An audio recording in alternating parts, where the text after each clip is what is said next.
Welcome back, guys. Today I'm going to be revealing to you V2 of my G82 M4 build and doing a full build breakdown on all the mods I've installed on it. Let's get right into it.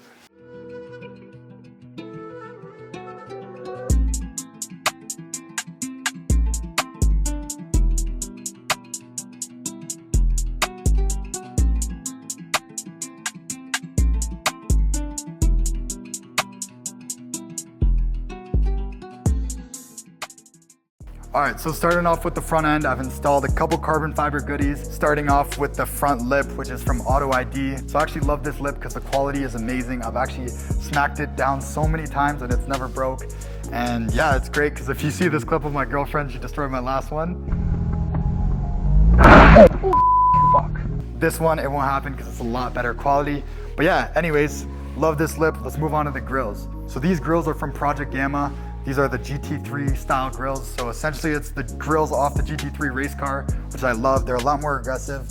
Like the Vorsteiner ones are usually like flat, but these ones kind of go in. So I think it looks a lot better. And it almost makes me feel like I don't need the Adro kit. I think this front end looks pretty good as is. Moving on, we got these carbon vents. So these are actually OEM. I ordered these with the carbon package when I first ordered the car brand new. That's pretty much it for the actual bumper part. Let's move on to the hood. This is actually the Darwin Pro carbon hood. So they make a bunch of them, but I chose this one specifically because it had this glass. Some people would say it's tacky, I don't know. The reason I got this hood is because it shows the inside of the engine bay, and then I could show off more carbon fiber underneath. So yeah, speaking of inside the engine bay, I'm gonna pop the hood and show you guys what's inside. All right, so moving on to the engine bay. We got a couple goodies in here. Starting off, I'm gonna talk about the cosmetics on what I have in the engine bay. So I got the carbon fiber engine bay cover, which I really like because you could see it through the glass. That's the reason I got it. Other than that, for cosmetics, I have a couple goodies from BLACKLINE and DOWNSTAR. I got these BLACKLINE caps. So these BLACKLINE caps just replace the oil and cooling caps. I've also installed the BLACKLINE washer fluid cap, which is a nice little extra touch. Other than that, one of my favorite parts about this engine bay are the DOWNSTAR billet bolts. So these look really good because they pretty much dress up the whole engine bay and tie everything together. And pretty much you just got to use Allen keys, so it's a lot easier to remove them in and out, and they just look a lot better. So yeah, that pretty much wraps it up for cosmetic parts. Let's move on to the good stuff, which is my performance parts. As you could see from this little sticker, I've actually installed Pure Stage 2 Plus turbos on this car. For those of you who don't know, I blew my OEM ones. Little mistake, so yeah, I've ended up upgrading them and it was a great decision because this car pushes a lot of power now. In terms of supporting mods for the turbos, we got these BMS intakes, which sound really good. They're good for what they are, but to be honest, I'm thinking of upgrading them to the even Toury ones to finish that carbon look, but they are really expensive, so that'll probably be a next season kind of thing. But yeah, other than that, connected to the turbos, we have a Park Auto downpipe, which connects to a full Valvetronic exhaust, which is crazy loud. Sounds pretty good. Some people hate it and some people love it, but personally I like it. Really hear the turbo spool from the pure turbos on them. I almost forgot the most important part, which is the tunes. So this car is actually custom tuned by ABPERFORMANCE. For those of you who don't know, this car is actually annoying because you have to ship out the ECU all the way to Russia or Finland. It's a company called FEMTO, which unlocks it, then they send it all the way back.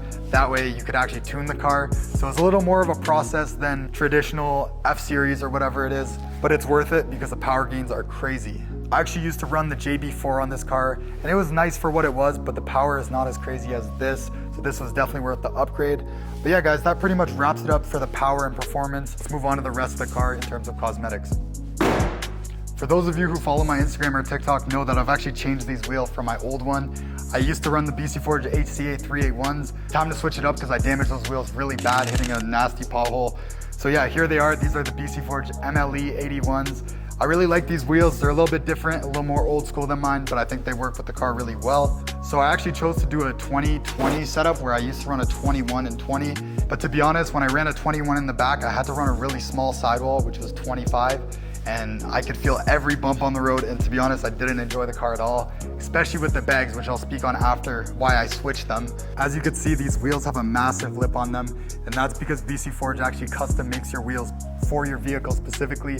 So what I told them is I want the biggest lip possible, and that's what they did. So they actually have like a laser scan system where they scan your whole wheel and then they could actually determine what's the biggest offset. Another thing I've changed is painting the brake calipers. So these used to be the dark blue OEM ones, and then I painted them yellow. I don't really have too much yellow on the car, but I thought it'd be a nice touch with the satin black, so I've got those done. But to be honest, I'm not really happy with the finish on them because the shop didn't do a great job, so I'm gonna get those redone soon.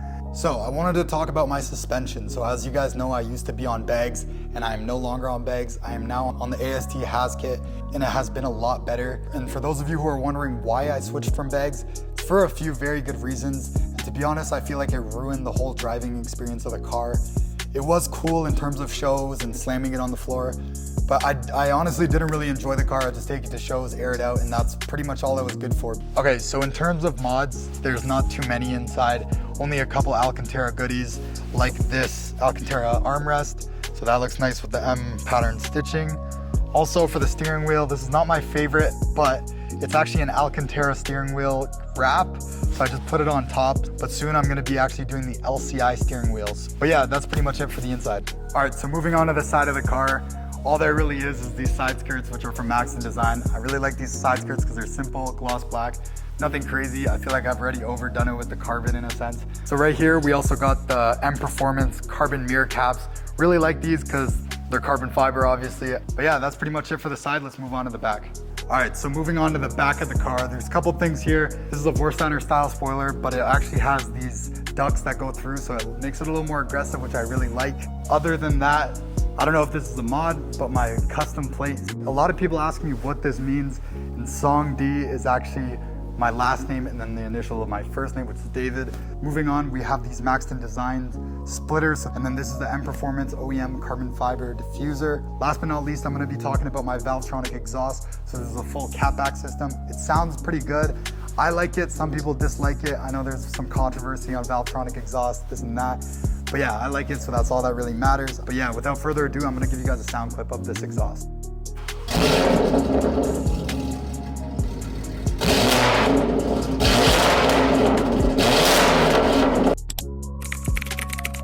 I almost forgot one of the most obvious things that's changed on this car, which is the satin black wrap. So this wrap is from Vivid. Might get the car rewrapped next year to a crazy color. Considering either a Nosatec Laguna Seca blue, or I'll be matching my girlfriend in Ruby Star, but that might be a little too girly. That's pretty much it for the color. Not much else to talk about, it's satin black. All right guys, so that's gonna wrap up today's video. Thank you guys so much for watching. If you guys wanna watch my V1 build breakdown, I'm gonna leave a pop-up right here. See you guys next week.